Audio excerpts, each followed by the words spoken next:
There's no signs of cracking there at all. Is it only guys that enjoy doing this sort of stuff? Overall about 300 horsepower. I'm going to show you all the performance mods that I've made on my E46 BMW. Each item has been selected for the benefit that it'll add to my build, to help me achieve my end goal in respect to performance, handling and killer looks. Hang around to the end because I'm also going to share my future plans for the E46. What I want, what I can afford, what will probably happen.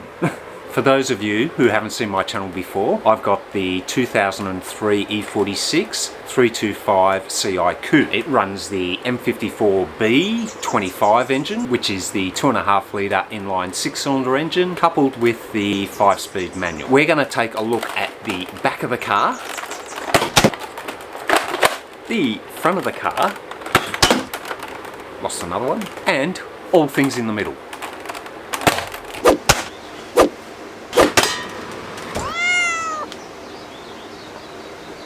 I'm just going to point the camera and get the mouth going, and we'll cover off as much as we can within the time frame that the YouTube algorithm suggests we need. If I skip over something and you'd like to know more, drop me a comment below with your question, and my guarantee is that I'll answer every single question in relation to this video. The first thing I'm going to show is the Apex race wheels. I just love these wheels. This was part of the build which probably took me a good 6 months to decide on. I am super stoked with the quality and the look of these Apex wheels, and if you've got a BMW, then I'd seriously suggest you check them out because they make a really good range of sizes in 17, 18 and 19 inch with various offsets, all designed to specifically fit your BMW. So I'm running 18 by 9s on the back, 18 by 8.5 on the front. I've matched those up with Hankook RS4s,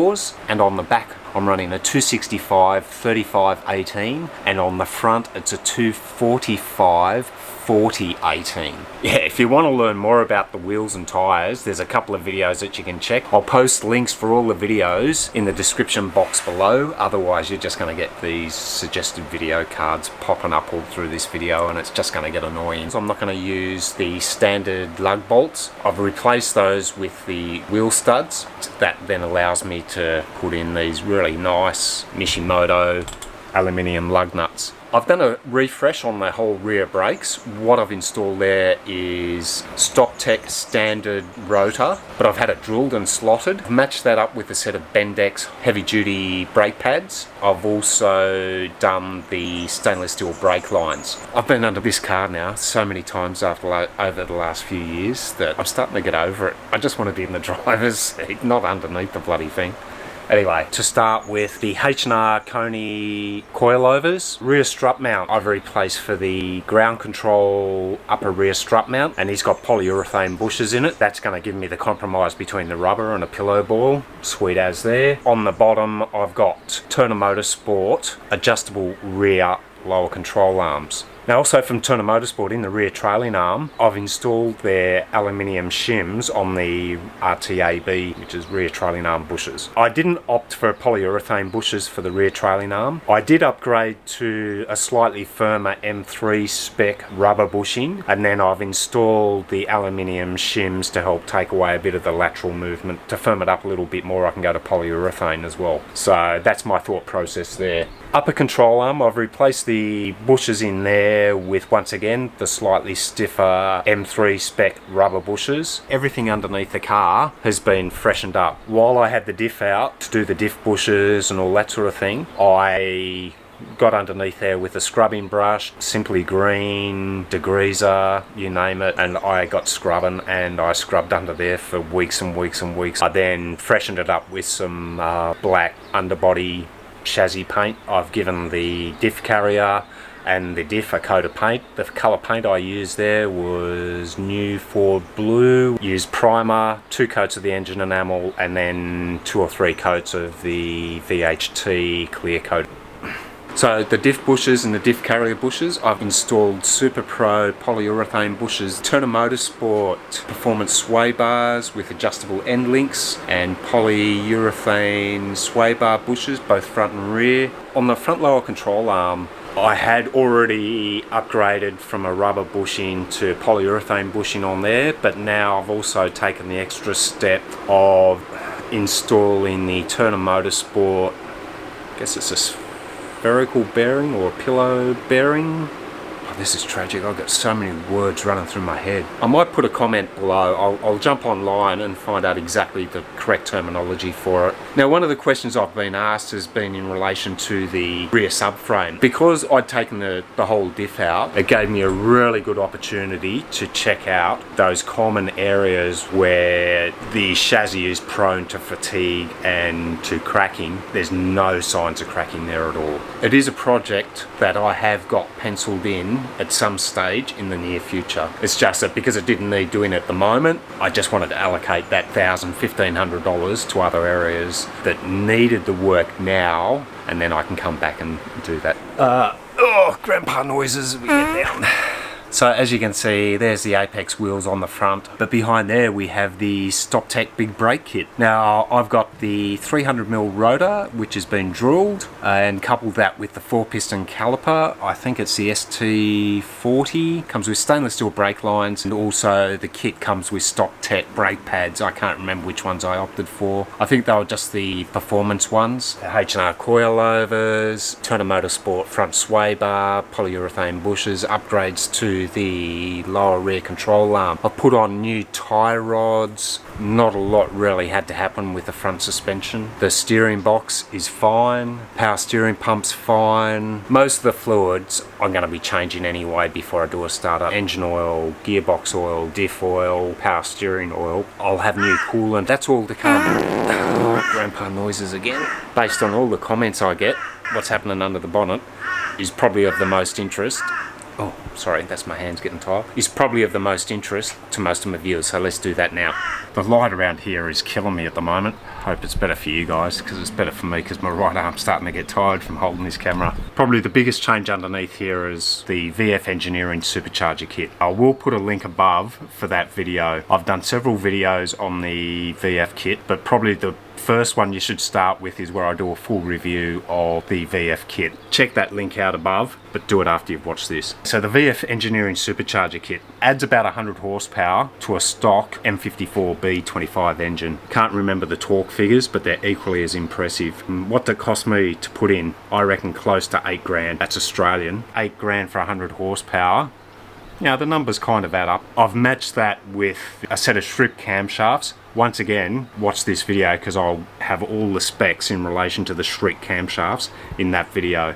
I've matched the supercharger with the Schripp camshafts. I've also matched it with a Super Sprint catback exhaust system. That's got my air going in, air going out, changing timing and lift and duration. I'm aiming for overall about 300 horsepower, and I'm hoping I'm going to get really close to that. Base model 2.5 litre is around about 170 horsepower. 100 horsepower with the VF kit, with the camshafts and with the exhaust retune. I reckon I'm going to get really close to the 300. From ECS Tuning, I've got a carbon fibre strut tower brace. Also, I've replaced the Vanos. I got the upgraded Vanos from VAC Motorsport. I've put new solenoids in it, and also the VAC kit comes with uprated internals. If I had my time again, when I had the Vanos out, I'd have just refreshed it. I wouldn't have paid that sort of money to have somebody else do it. As far as the cooling goes, I'm just installing the standard radiator and the standard fan at this stage. But let's get underneath the car, because one of the nicest bits I like about this whole thing, apart from the supercharger looks pretty awesome underneath the bonnet, but underneath the car is this Super Sprint catback exhaust. I spent a fair bit of time on this, so let's get underneath there, get some lights going, and make it all ooh and lovely and shiny and stuff. Above my head is the Super Sprint catback exhaust, and I really love this. The configuration I've gone for is I've retained the second resonator,